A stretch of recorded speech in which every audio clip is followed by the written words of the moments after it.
chaque fois, non mais c'est vraiment si merveilleux que Dieu nous ait donné ce merveilleux secret spirituel.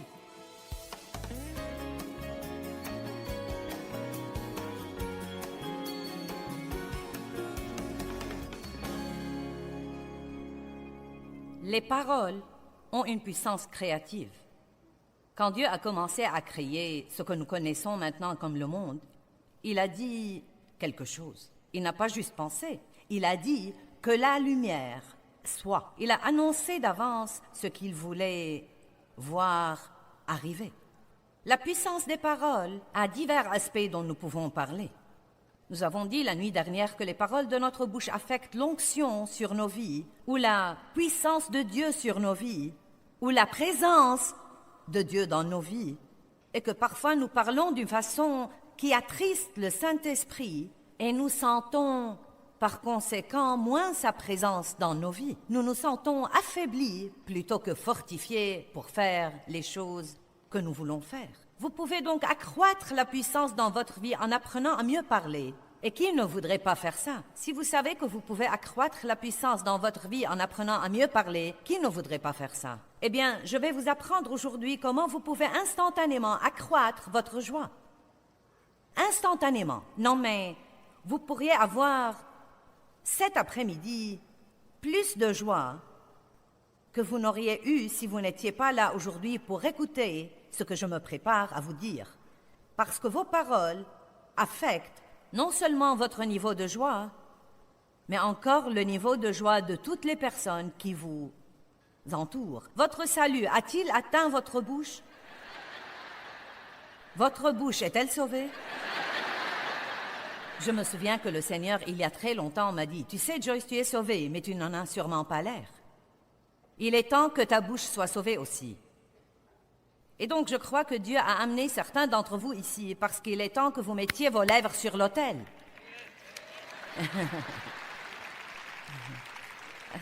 Et c'est une décision à prendre. Vous ne pouvez pas dompter votre langue sans l'aide de Dieu, mais il ne va pas tout faire à votre place. Et vous n'allez rien faire si vous ne comprenez pas l'importance de la puissance des paroles. Les paroles contiennent de la puissance, et cette puissance est soit créative, soit cette puissance est destructive. J'ai un verre là, et je peux vraiment y mettre tout ce que je voudrais. C'est mon verre. Eh bien, votre bouche est votre bouche, et vous pouvez y mettre tout ce que vous voudrez. J'ai de l'eau douce et fraîche ici. Elle me rafraîchira aujourd'hui quand j'aurai soif en prêchant, mais j'aurais pu aussi la remplir de boue si j'avais voulu. Et donc, nous devons commencer à prendre la responsabilité des paroles qui sortent de notre bouche. Nous pouvons bénir les gens par nos paroles. Nous pouvons aussi les maudire par nos paroles. La mort et la vie sont au pouvoir de la langue. Regardons Jacques 1, 26. Bien, maintenant lisons ça. Si quelqu'un se croit religieux, et je suis sûre que c'est nous, oui, nous sommes le groupe religieux, observant pieusement les obligations extérieures de sa foi et qu'il ne tienne pas sa langue en bride, mais trompe son propre cœur, le service religieux de cet homme est vain, futile et stérile. Que quelqu'un dise « Waouh ».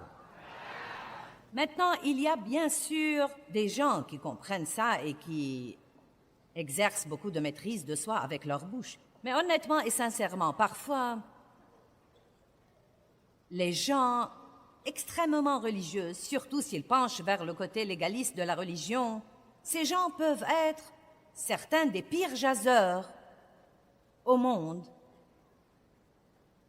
parce qu'ils se croient si religieux qu'ils commencent à mépriser les autres personnes et ils commencent à critiquer ou à juger tout ce que font toutes les autres personnes. Et donc la Bible nous le fait bien comprendre, l'apôtre Jacques nous le fait bien comprendre. Si vous vous croyez religieux, si vous vous croyez spirituel ou si vous vous croyez spirituellement mûr et que vous ne tenez pas votre langue en bride, vous vous trompez et votre service religieux est vain et futile. Je crois que ça ne change rien pour Dieu que nous nous assemblions dans nos églises et dans nos édifices et que nous chantions ces beaux cantiques d'adoration si nous allons en sortir et maudire les hommes de la même bouche qui vient de le chanter et de le louer. Je ne sais pas ce que vous en pensez, mais pour moi, je suis contente de prêcher ça ce week-end, parce que j'ai besoin de rappels sur ce plan tout le temps. Combien d'entre vous peuvent dire que plus que toute autre chose dans votre vie, votre bouche vous attire des ennuis? Il est évident que Dieu veut que nous écoutions plus que nous ne parlions, sinon nous aurions eu 2 bouches et 1 oreille. Mais puisque nous avons 2 oreilles et 1 bouche, cela veut dire que nous sommes censés écouter plus et parler moins. Sois prompt à écouter, lent à parler et lent à te mettre en colère. Comment puis-je vous donner un moyen d'accroître instantanément votre joie? Regardons 1 Pierre 3, verset 10. Que celui qui veut jouir de la vie, combien d'entre vous veulent jouir de la vie? Je veux vraiment jouir de ma vie. Je ne vais avoir qu'une seule occasion de le faire. Et croyez-moi, plus on vieillit, plus on est convaincu qu'on veut jouir de tout le temps qui nous reste. Parfois, quand on a 20 ans, on croit qu'on a toute la vie à gaspiller, mais le temps passe très vite et j'ai déjà vécu plus qu'il ne me reste de ma vie et je suis bien déterminée à jouir de ce qui me reste. Et donc, j'ai passé beaucoup de temps pendant les quelques dernières années à guetter les vents.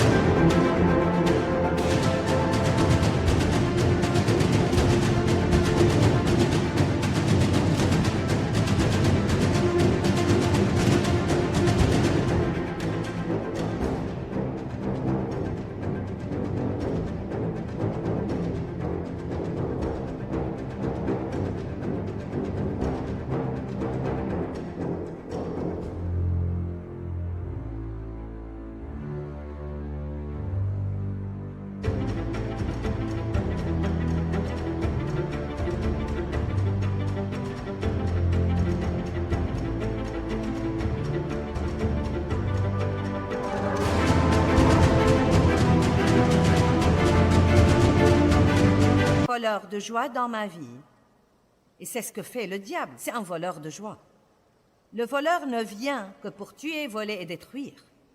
C'est son seul but, vous rendre malheureux, voler toutes les bonnes choses que Dieu vous a données en Christ. Mais Jésus a dit, je suis venu afin que vous jouissiez de la vie et que vous l'ayez abondamment, complètement, jusqu'au débordement. Non pas un petit peu, mais un tout petit bout de joie, à peine pour vous débrouiller, mais une joie débordante, une joie abondante qui bouillonne en vous et rejaillit sur tous les autres. Dieu veut vous utiliser pour rendre les autres heureux. Dieu veut vous utiliser. Arrêtez de vous attendre à ce que tous les autres vous rendent heureux et commencez à trouver les moyens de rendre les autres heureux. Et je vais vous donner une poignée de ces moyens aujourd'hui. Plus vous rendez les autres heureux, plus vous serez heureux dans votre vie parce que nous moissonnons ce que nous semons. Chaque fois que vous avez besoin de quelque chose, commencez à la donner. N'est-ce pas intéressant? Chaque fois, non mais c'est vraiment si merveilleux que Dieu nous ait donné ce merveilleux secret spirituel.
Chaque fois qu'il vous faut plus d'une chose dans votre vie, commencez à la donner et elle commencera à vous revenir sous forme de moisson. Mais si vous donnez des choses négatives, allez-y, ne soyez pas miséricordieux, ne donnez plus la miséricorde. Et quand vous aurez besoin de miséricorde, vous ne l'aurez pas. Soyez critiques et dites des choses blessantes aux autres, puis attendez. Quelqu'un vous dira quelque chose qui va vous blesser profondément. Et vous savez quoi?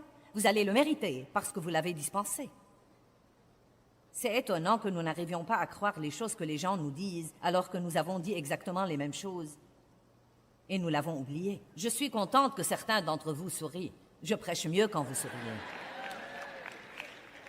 Que celui qui veut jouir de la vie et voir des jours heureux, heureux que ce soit visible ou pas, et j'aime ça. Donc il dit essentiellement que même si vous avez un jour qui n'est pas très bon dans le naturel, vous pouvez toujours en jouir si vous faites ceci. Gardez votre langue de tout mal et gardez vos lèvres des paroles trompeuses. Alors, comment pouvons-nous donc nier que notre joie est liée à ce que nous disons? Que celui qui veut jouir de la vie, certains d'entre vous pensent, ça ne peut pas être aussi simple que ça. Eh bien, essayez. Qu'est-ce que vous avez déjà dit ce matin?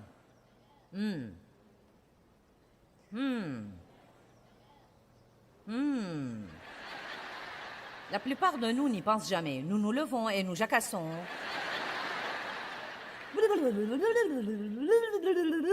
Toute la journée. Des milliers et des milliers de paroles dont la plupart sont inutiles. Bavardage inutile, propos inutiles. Et la Bible dit que celui qui parle beaucoup ne manque pas de péché. J'aime parler, je suis une grande causeuse.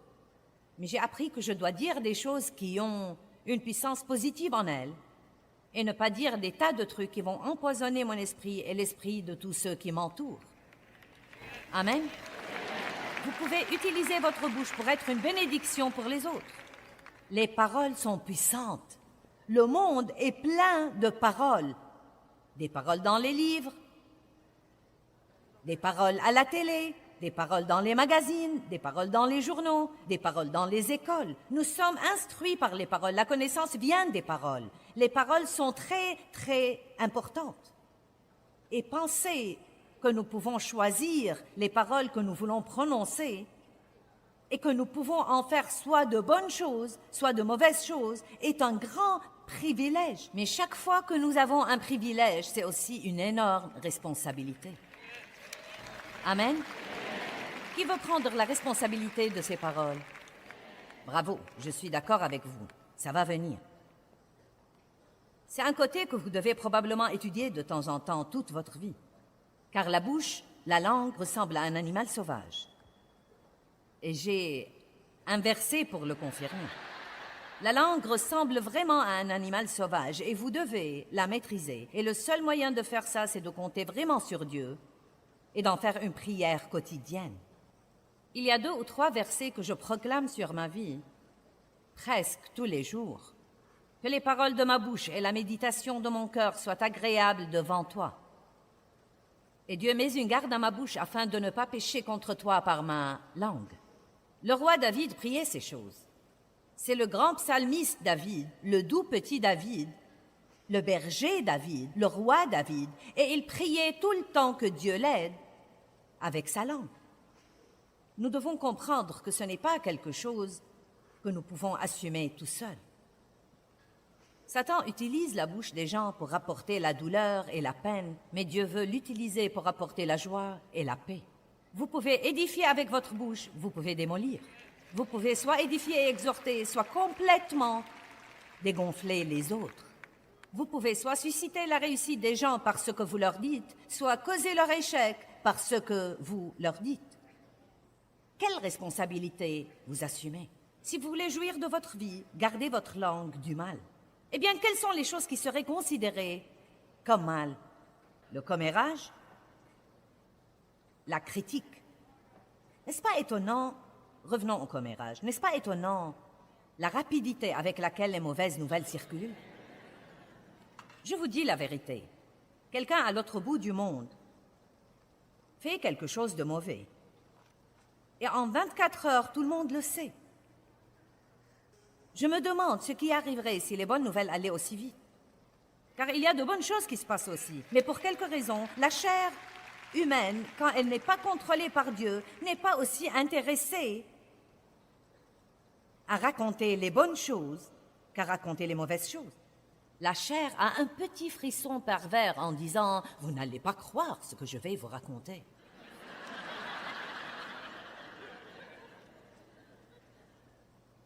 Commérage critique. Qu'est-ce qui arriverait si vous vous abstenez de faire des commentaires critiques aux gens? Sont-ils vraiment nécessaires? Les gens ont-ils vraiment besoin que nous leur disions qu'ils ont des faiblesses et des problèmes sur certains plans? La plupart savent déjà les problèmes qu'ils ont. Nous n'avons pas besoin que quelqu'un d'autre vienne nous les confirmer. Le diable nous tabasse déjà tous les jours. Nous n'avons pas besoin de ça de nos bien-aimés. Être impoli, critique, murmurant. Nous allons consacrer un message entier au murmure. Critiquer, trahir les secrets. Ouh! Pouvez-vous garder le secret? Quand on vous raconte des trucs, peut-on vous faire confiance? Peut-on compter sur vous pour ne pas raconter des trucs, même si on ne vous a pas dit de ne pas les raconter? Avez-vous assez de sagesse pour garder le secret des autres et comprendre que s'ils veulent les raconter, vous devez les laisser les raconter eux-mêmes? Il est très dur de trouver quelqu'un aujourd'hui à qui vous pouvez vous confier et être sûr qu'il va garder votre secret. Mais d'un autre côté, le mal peut aussi rentrer dans l'énorme catégorie de tout ce qui est négatif. Dieu veut que nous apprenions à dire des choses positives, de bonnes choses. Maintenant, oui, il y a des problèmes dans le monde et nous n'allons pas ignorer les problèmes, mais nous ne devons pas rabâcher les problèmes. Et c'est comme ça que j'ai senti que Dieu veut vous l'expliquer. N'ignorez pas vos problèmes. Les problèmes sont là, nous avons des problèmes, mais nous ne devons pas les rabâcher. Nous ne devons pas en parler, en parler, en parler, en parler, en parler, en parler. Si vous avez besoin que quelqu'un prie pour un problème donné, et s'il ne lit pas dans vos pensées, dites-lui votre problème. Mais continuez en disant « Et je crois que Dieu va travailler dans ma vie. J'apprécierai vraiment tes prières. » Ensuite, vous ne devez pas en parler, et en parler, et en parler, et en parler. Plus vous parlez de vos problèmes, plus vous allez vous rendre malheureux. Allez maintenant, nous allons dire ça de nouveau. Plus vous parlez de vos problèmes, plus vous allez vous rendre triste et malheureux. Donc, un des moyens dont vous pouvez instantanément accroître votre joie, c'est d'arrêter de parler de tous vos problèmes, à moins que vous n'ayez un but réel ou que vous en ayez vraiment besoin. Il y a des moments où nous avons besoin de décharger, nous avons besoin de parler, besoin de dire à quelqu'un que nous souffrons. Mais nous devons nous assurer que nous le faisons dans la piété et non seulement pour nous plaindre et geindre et nous apitoyer sur notre sort, car rien de tout ça ne nous aidera et ne nous servira à rien.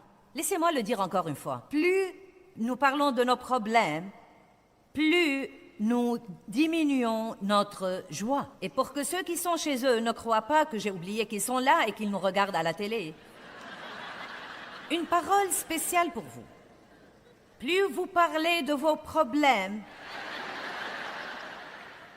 bonjour, plus vous parlez de vos problèmes, plus vous allez diminuer votre joie. Vous pouvez instantanément accroître votre joie en décidant « Je vais arrêter de parler de tout ce qui ne va pas dans ma vie. » Amen. Je me sens mieux déjà, et vous? Laissez-moi le dire là-bas aussi. Moins vous parlez de vos problèmes, moins vous aurez de problèmes. Oh. Maintenant, voilà le vrai avantage. Moins vous discutez et parlez de vos problèmes, et moins vous aurez de problèmes. Et même si vous en avez, vous n'en serez pas tellement conscient. Vous n'en serez pas tellement conscient. Priez là-dessus et vaquez à vos occupations. Jouissez de votre vie, Dieu travaille sur votre problème. Ne vous inquiétez de rien, mais en toute chose, par des prières et des supplications, avec des actions de grâce, faites connaître vos besoins à Dieu, et la paix de Dieu qui surpasse toute intelligence gardera vos cœurs et vos pensées en Jésus-Christ pour la vie éternelle. Priez et parlez.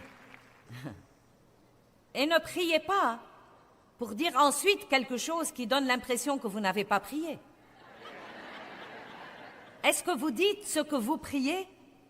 Ou est-ce que vous priez puis vous dites l'opposé? Allez, j'ai trouvé que c'était plutôt chouette. Priez et parlez. Si Dave va écrire des poèmes, eh bien moi aussi.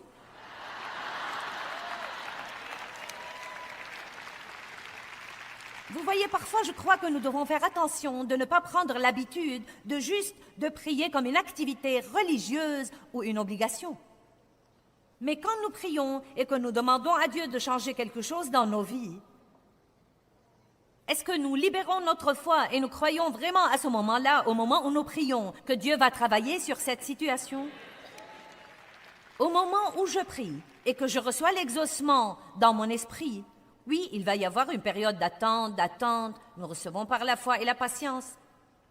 Mais laissez-moi vous dire quelque chose. Après avoir prié, ce que nous disons pendant que nous attendons l'exaucement de la prière est très, très important. Je me demande combien de fois nous prions, puis nous changeons d'avis dans les 24 heures suivantes et nous réduisons nos prières à néant en disant de notre bouche que rien ne va jamais changer. Oh, crois-moi, je prie pour mon mari tout le temps. Et 10 minutes plus tard, tu sais quoi, cet homme ne changera jamais.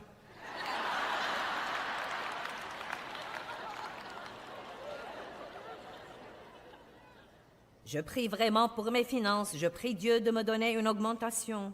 Et tu sais quoi, je ne sais vraiment pas si je pourrai jamais me permettre une nouvelle voiture.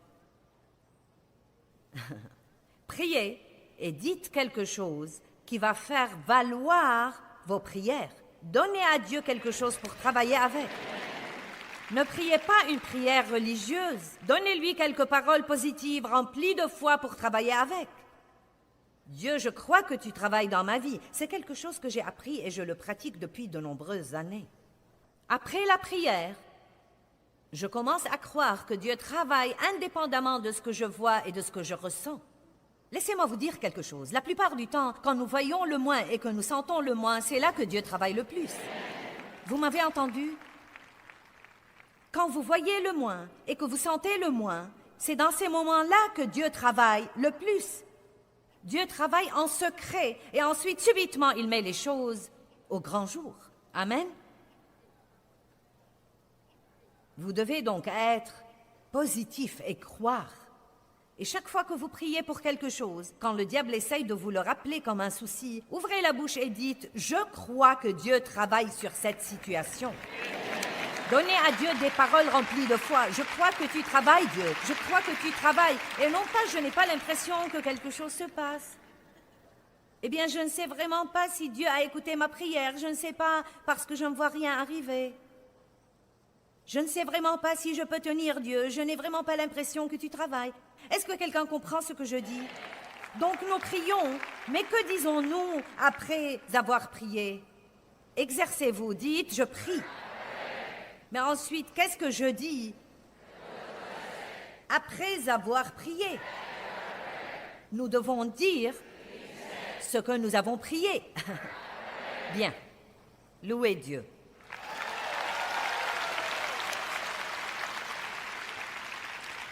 Nombre 13.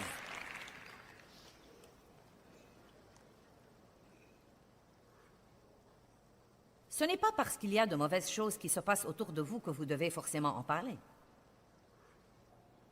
Peut-être que vous travaillez dans une société et qu'il y a là 2 choses qui vous exaspèrent. Mais oui, vous pensez, il y a plus que 2 choses, ma chère. Eh bien, vous savez quoi, murmurer ne va rien changer. Prier là-dessus pourrait tout changer, car à Dieu, tout est possible. Et vous savez quoi, si vous avez une bonne attitude là où vous êtes et qu'on refuse de vous traiter comme il faut, ne glissez pas dans le commérage et les critiques comme les autres font. Dieu peut vous faire sortir de là s'il le faut et vous trouver un bien meilleur emploi. Dieu s'occupera de vous si vous faites ce que vous êtes censé faire. Dieu s'occupera de vous si vous faites ce que vous êtes censé faire. Peut-être qu'il y a, si vous y pensez vraiment et sérieusement, disons qu'il y a peut-être 10 choses formidables dans la société et 2 choses dans cette société qui vous irritent énormément. Eh bien, desquelles parlez-vous le plus?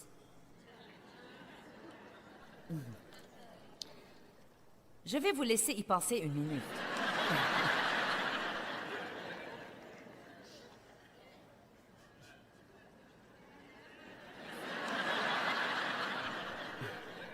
faut prendre un peu de temps. Je ne veux pas passer trop vite sur ce point. Vous voyez, nous ne devons pas être comme ça. Nous pouvons prier pour les deux problèmes, puis nous pouvons continuer à remercier Dieu pour les choses formidables. Allez maintenant, nous allons prier pour les problèmes et nous allons remercier Dieu pour les 10 choses formidables. Et quand les autres employés viennent nous voir pour se plaindre des problèmes, nous devons essayer d'aider tout le monde en disant « Eh oui, il y a des choses qui doivent être changées, mais vous savez, il y a des choses formidables ici aussi. » Gardons donc une bonne ambiance. Allez, qui veut travailler dans une bonne ambiance plutôt que dans une mauvaise ambiance? Eh bien, vous pouvez aider à choisir l'ambiance où que vous soyez. Vous, nous les croyants, nous devons être responsables de l'atmosphère. Eh bien, si seulement l'ambiance était meilleure, eh bien, faites quelque chose là-dessus. Ne vous limitez pas à supporter. Écoutez, si vous avez un autocollant sur votre voiture et une croix autour du cou,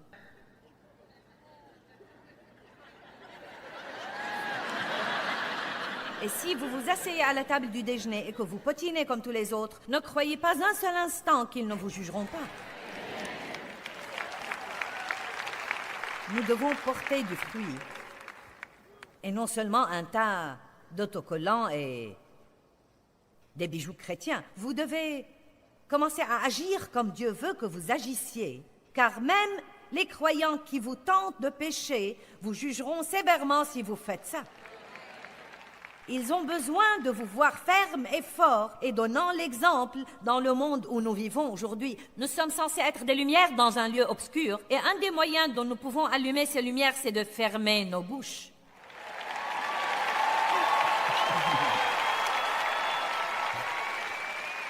Au moins fermez-les jusqu'à ce que quelque chose de bien en sorte.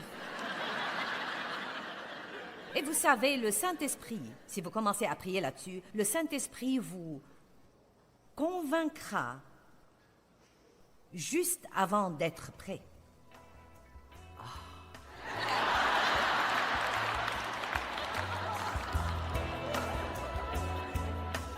Proverbe 15, 23 dit qu'on éprouve de la joie à donner une réponse de sa bouche. Vous savez, la langue douce est une arbre de vie. Les paroles contiennent de la puissance et elles peuvent être soit créatives, soit destructives. Je suggère que nous prenions tous l'habitude de confesser les vérités de la parole de Dieu à haute voix, et ces vérités accroîtront certainement notre joie.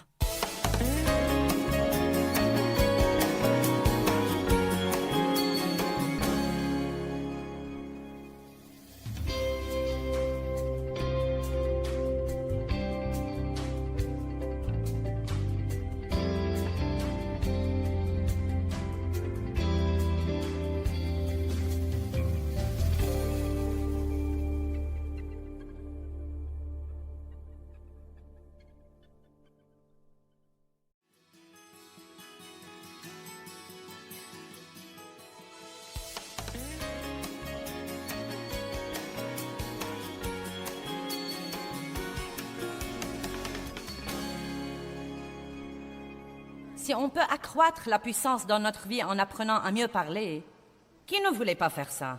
Si vous savez que vous pouvez accroître la puissance dans votre vie en apprenant à mieux parler, qui ne voudrait pas faire ça? Eh bien, je vais vous apprendre aujourd'hui comment vous pouvez instantanément accroître votre joie.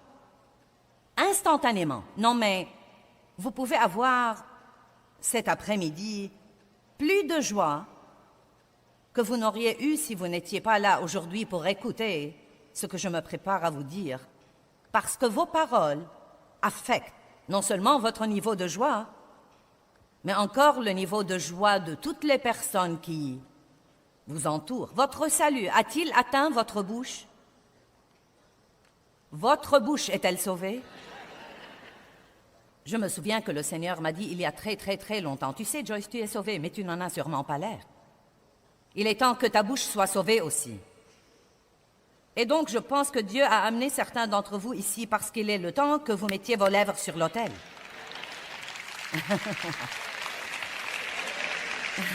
Et c'est une décision à prendre. Vous ne pouvez pas dompter votre langue sans l'aide de Dieu, mais il ne va pas tout faire à votre place. Et vous n'allez rien faire si vous ne comprenez pas l'importance de la puissance des paroles. Les paroles contiennent de la puissance, et cette puissance est soit créative, soit destructive.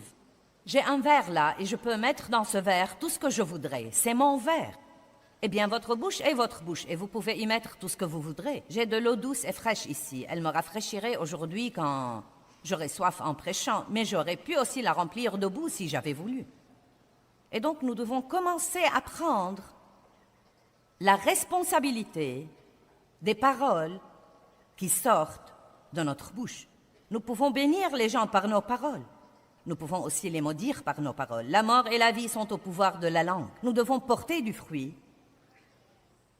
et non seulement un tas d'autocollants et des bijoux chrétiens. Vous devez commencer à agir comme Dieu veut que vous agissiez, car même les incroyants qui vous tentent de pécher vous jugeront sévèrement si vous faites ça.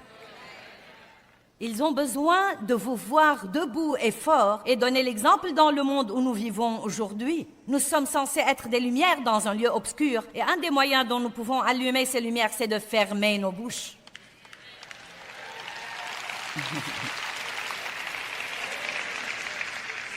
Au moins les fermer jusqu'à ce que quelque chose de bien en sorte.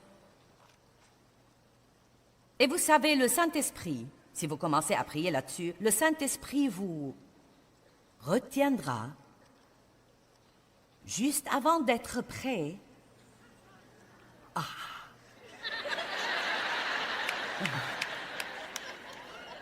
Ah.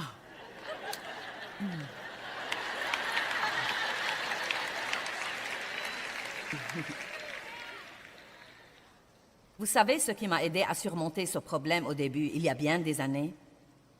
Quand je parlais de quelque chose ou de quelqu'un dont je n'aurais pas dû parler, je parlais de quelqu'un et je sentais la condamnation, je sentais la condamnation. Je la sentais quand je commençais, mais je commençais quand même. Vous savez, on n'a parfois qu'une fraction de seconde pour décider ce qu'on va faire. Et malheureusement, avant d'avoir beaucoup de pratiques, nous n'obéissons pas à Dieu, nous obéissons à la chair. Mais cette condamnation reste et persiste. Donc vous avez votre relation avec Dieu, vous voulez vraiment plaire à Dieu, vous voulez faire ce qu'il faut, vous voulez surmonter ce problème. Et j'ai dû m'arrêter au milieu d'une conversation et dire à quelqu'un, je dois te demander de me pardonner.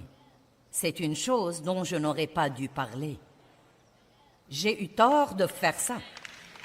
Pardonne-moi. Et vous savez quoi? Vous vous embarrassez plusieurs fois comme ça. Allez, vous vous embarrassez plusieurs fois comme ça. Vous vous dénoncez publiquement et vous en arrivez au point où, dès que vous recevez cette condamnation, le Saint-Esprit intervient dans nos vies pour nous guider tous les jours. C'est une belle relation quand vous apprenez à coopérer. Et plus vous êtes sensible au Saint-Esprit, plus vous sentez qu'il vous mène dans tout ce que vous dites, dans toutes les décisions que vous prenez, dans toutes les pensées que vous pensez.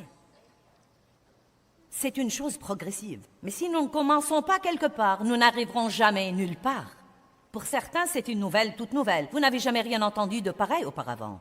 Mais pour d'autres, c'est juste un rappel de quelque chose que vous avez entendu 100 fois, mais que vous commencez à laisser glisser. Donc vous vous arrêtez à la conférence de Joyce Meyer pour un réglage. Et c'est très bien aussi. Nous sommes contents de vous régler. Vous êtes venus pour un ajustement d'attitude.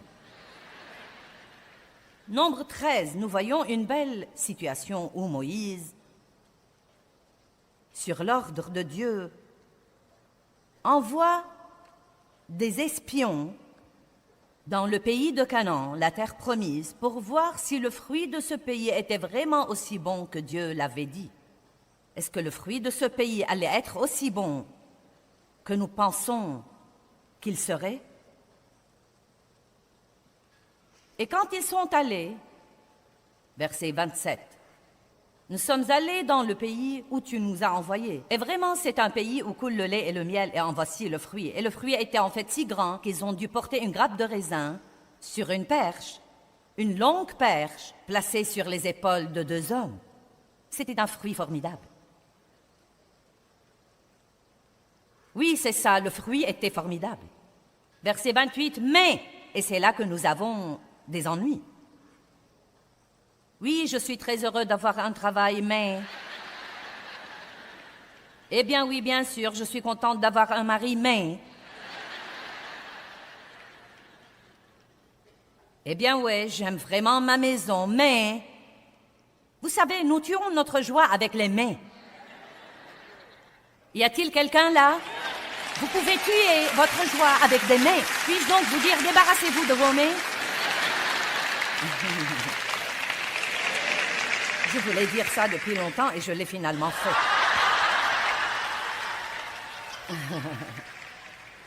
Eh bien, je ne veux pas aller plus loin. Juste débarrassez-vous des bien ouais mais, bien ouais mais, bien ouais mais, bien ouais mais. Oubliez tout ça. Oui, le fruit est formidable. Ce qu'a dit Dieu est absolument vrai. Mais le peuple qui habite ce pays est puissant, les villes sont fortifiées et très grandes, et en plus nous y avons vu des enfants d'Anak et ils sont courageux et d'une haute taille. Donc ils font cette longue liste de tous les problèmes. Ne croyez-vous pas que Dieu connaissait déjà les problèmes et avait déjà la capacité de s'en occuper avant d'envoyer les espions là-bas? Chut, Caleb fit taire le peuple. C'est une des choses que Dieu veut que nous fassions, et c'est d'encourager les autres quand les gens murmurent et se plaignent d'une façon juste, non pas pour être super religieux, mais pour dire « Chut, n'allons pas là ». Restons dans un lieu où Dieu peut travailler avec nous et nous bénir. Surtout si vous êtes avec des croyants, vous pouvez faire ça. Et nous devons permettre, dans nos relations avec les autres personnes, nous devons vouloir qu'ils nous rappellent des choses et apprécier ça. Il y a toutes sortes de versets dans la Bible qui nous disent d'exhorter les autres à se soumettre à l'autorité. Exhorter les autres à s'éloigner des conflits. Nous ne supportons pas ce genre de truc. Pour qui te prends-tu pour me dire ce que je dois faire? Que veux-tu dire par ne pas être négatif? Eh bien, tu es, vous savez. Non, mais vous savez comment c'est, même et surtout dans votre mariage. Vous savez, Dave pourrait me dire, eh bien, tu sais, tu as l'air très... Eh bien, que veux-tu dire par là? Tu es négatif sur d'autres plans. N'essaie pas de me dire que je suis négative. Vous savez, nous ne réagissons pas très bien à n'importe quelle correction. Quelqu'un a-t-il jamais remarqué ça? Nous nous mettons vite sur la défensive. Et vous savez quoi? Plus vous vous défendez, plus c'est signe que vous savez que vous êtes coupable. Wouhou! Caleb a dit « Chut », verset 30. « Montons et prenons possession du pays, car nous sommes bien capables de le faire. » Mais les hommes qui étaient avec lui dirent « Nous ne pouvons pas. » Regardez le verset 32. « Et ils ont fait aux Israélites un mauvais rapport. » Ça m'a toujours frappé que ils aient fait un rapport négatif. Ils ont vu le négatif plutôt que le positif. Deux d'entre eux ont voulu parler du fruit, et tous les autres ont voulu parler des géants. Deux ont vu Dieu, les autres ont vu le problème. Et Dieu a dit que c'était un mauvais rapport. Donc, quand nous parlons de tout ce qui ne va pas, cela rentre dans la catégorie du mal.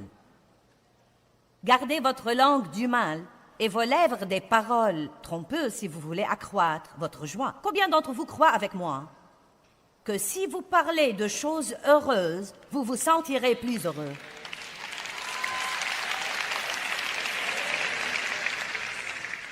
Jacques 3, 6 à 8. Verset 6. La langue aussi est un feu. La langue est un monde de l'iniquité placé parmi nos membres. Elle souille et déprave tout le corps et enflamme le cours de la vie. C'est étonnant ce que quelques paroles peuvent nous stimuler. Maintenant, vous voyez, vous venez pour m'écouter parler ou vous me regardez à la télé pour écouter les paroles que je dis. Et les paroles que je dis sont les paroles de Dieu et ces paroles sont pleines de vie et pleines de puissance. Et ça vous aide à vous sentir mieux. Combien d'entre vous, quand vous regardez l'émission le matin, vous vous sentez mieux? Eh bien, c'est que les paroles sont bonnes. Maintenant, vous avez la responsabilité de sortir de votre maison et d'utiliser vos paroles pour aider quelqu'un d'autre à se sentir mieux. Allez maintenant. Si je vais me donner la peine de vous aider à vous sentir mieux, vous devez aller aider quelqu'un d'autre à se sentir mieux. Et vous pouvez commencer par les gens dans votre maison. Laissez-moi vous donner une déclaration puissante. Je vous apprécie. Commencez à essayer de le dire. Peut-être même à quelqu'un avec qui vous êtes marié depuis déjà 20 ans. Je t'apprécie, sincèrement. Regardez-le dans les yeux et dites « Je t'apprécie ». Vous savez, ces paroles, elles ont quelque chose. Je vous apprécie. Et je crois surtout que quand vous le dites à quelqu'un qui fait des choses pour vous tout le temps et vous vous y êtes tellement habitué que vous commencez à considérer ça comme allant de soi. Je t'apprécie vraiment. Laissez-moi vous dire 4 autres expressions puissantes. S'il te plaît. Merci. Pardonne-moi. Je suis désolée. Que pensez-vous de celle-là? J'avais tort.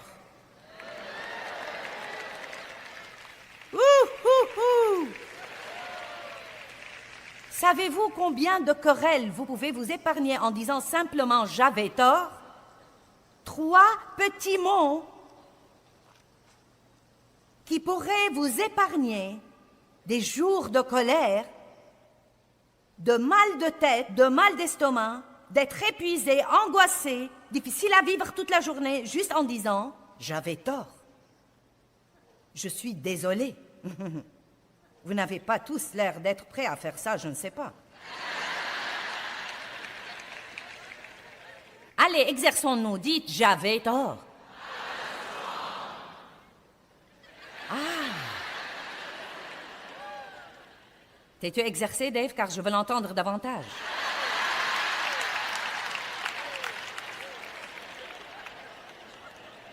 Est-ce qu'une d'entre vous, mesdames, est mariée à un type qui n'a jamais tort?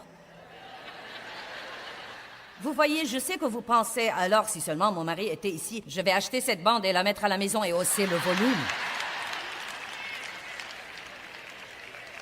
Voici des choses que nous pouvons dire quand quelqu'un fait une erreur. Il n'y a pas de problème. Ne t'en fais pas. Je fais des erreurs moi aussi. Je te pardonne. Ne laisse pas ça faire pression sur toi. N'y pense plus du tout. Maintenant, n'est-ce pas cela tellement mieux que de vous assurer de le lui rappeler et aussi de soupirer? Oh. Tu ne sais rien faire comme il faut. Je t'avais dit ce que je voulais. Pourquoi ne l'as-tu pas fait? Je crois que les mecs pigent aujourd'hui, n'est-ce pas?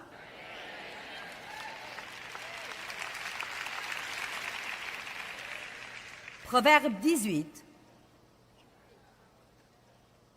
verset 20.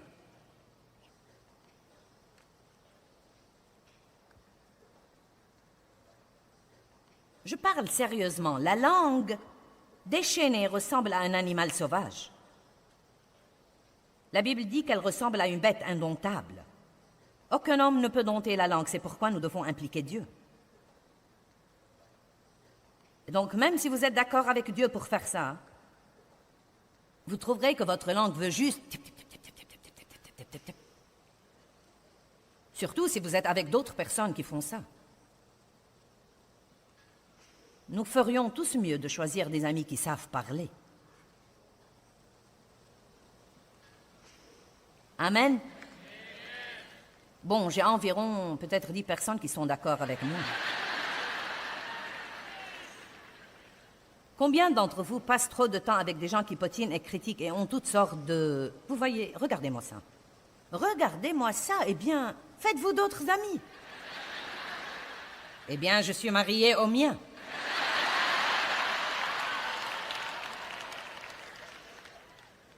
Eh bien, vous savez quoi? Vous devez compenser en passant du temps avec des gens positifs pour rester édifiés, et vous devez prier et parler. Je prie pour toi, et l'attitude dans notre maison va changer. Je prie et je parle. Verset 20, c'est du fruit de sa bouche que l'homme rassasie sa personnalité morale. C'est du produit de ses paroles que l'homme se rassasie, que ses paroles soient bonnes ou mauvaises. Toute œuvre ressemble à une graine et elle apporte une conséquence ou une récolte dans notre...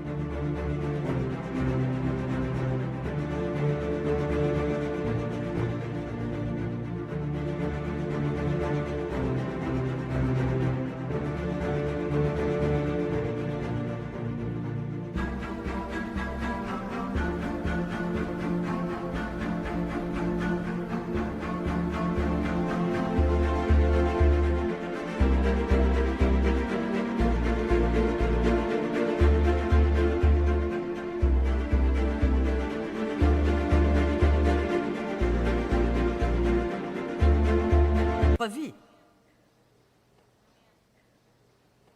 Je ne vais pas en parler dans ce message, mais vous le trouverez dans un autre message. Vous pouvez vous rendre malade, physiquement malade, par les mauvaises paroles. Et vous pouvez aussi libérer la guérison dans votre vie par les bonnes paroles. Oui. La mort et la vie. La mort et la vie sont au pouvoir de la langue. Quiconque lui donne libre cours en mangera les fruits pour la mort ou pour la vie. Vous mangez vos paroles. Ma vie pue. Eh bien, vous devez changer peut-être ce que vous dites.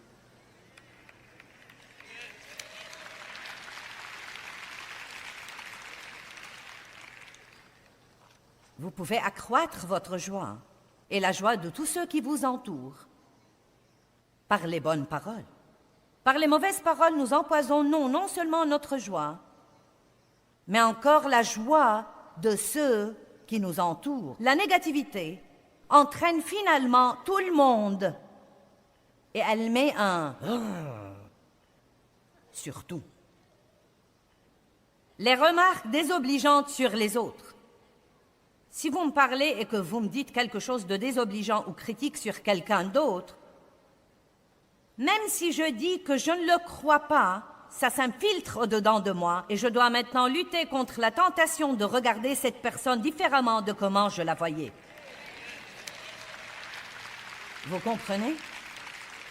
Vous vous surprenez à penser « Oh, je me demande si c'est vrai. » La Bible dit en fait que les paroles du calomniateur descendent jusqu'au tréfonds des entrailles et qu'elles peuvent causer des dégâts là. C'est dans Proverbe 16, 22, je crois. Oui, c'est dans Proverbe 26, 22. Bon, parlons de vos paroles dans les épreuves pour une minute. Ce que nous disons dans les épreuves détermine partiellement combien nous en aurons dans l'avenir. Ce que vous dites dans le désert détermine le temps que vous allez passer là. Allez maintenant. Ce que nous disons dans nos épreuves et tribulations présentes détermine combien elles vont durer. Détermine partiellement combien elles vont durer. Plaignez-vous et restez collés, louez et soyez élevés.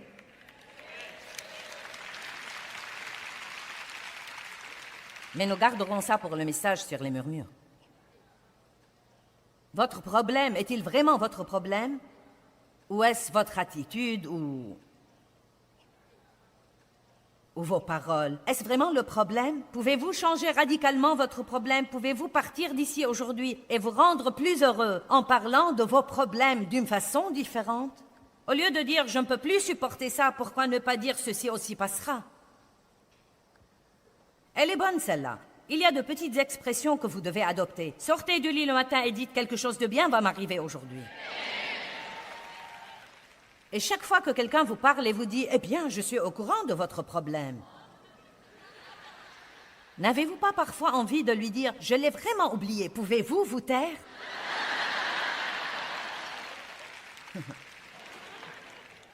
Quand vous arrivez finalement au point de ne plus penser à votre problème et quelqu'un vient vous dire « Je suis au courant de votre problème », dites-lui « Ceci passera, je ne veux pas en parler, c'est la meilleure chose à dire. J'apprécie vos prières, mais ça ne sert à rien d'en parler. Si j'en parle, ça va m'exaspérer et je ne veux pas être exaspéré. Gardez votre paix. » Jésus a dit, en ce monde, vous aurez des tribulations. Puis il a donné sa grande solution théologique. Ayez bon courage. Eh bien, Jésus, que vais-je faire de mon problème? Oh, j'ai un si grave problème.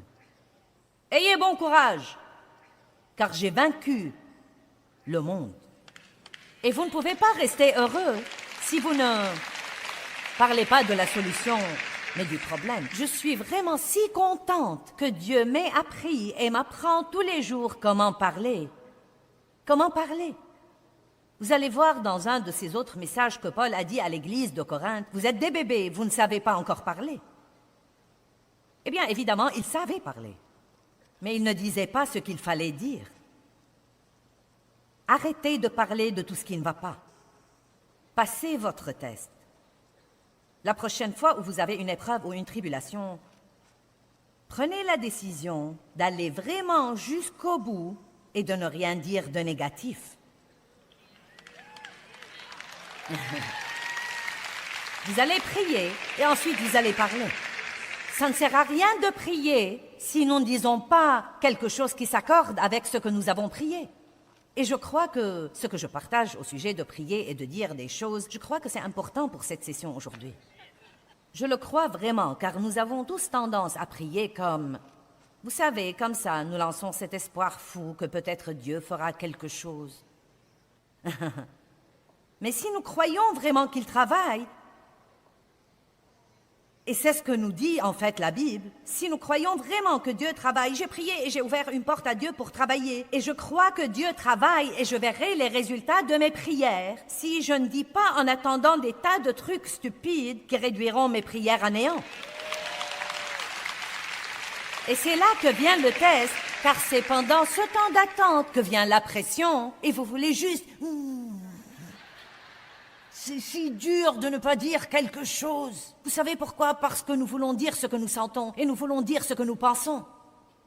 Mais malheureusement, ce que nous sentons et ce que nous pensons n'a souvent rien à voir avec ce que Dieu est en train de faire.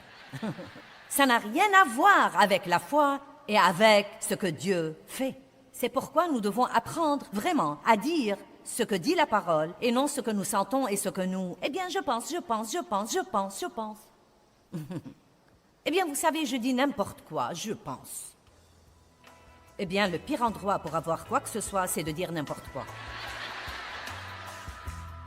Proverbe 15, 23 dit qu'on éprouve de la joie à donner une réponse de sa bouche. Vous savez, la langue douce est un arbre de vie. Les paroles contiennent de la puissance et elles peuvent être soit créatives, soit destructives. Je suggère que nous prenions tous l'habitude de confesser les vérités de la parole de Dieu à haute voix, et ces vérités accroîtront certainement notre joie.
khắp phương trời vẫn nhớ tới quê hương.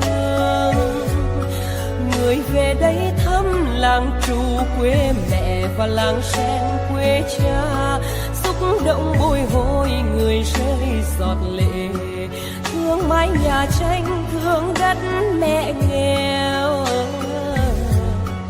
đi suốt cuộc đời mới được thăm.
Thank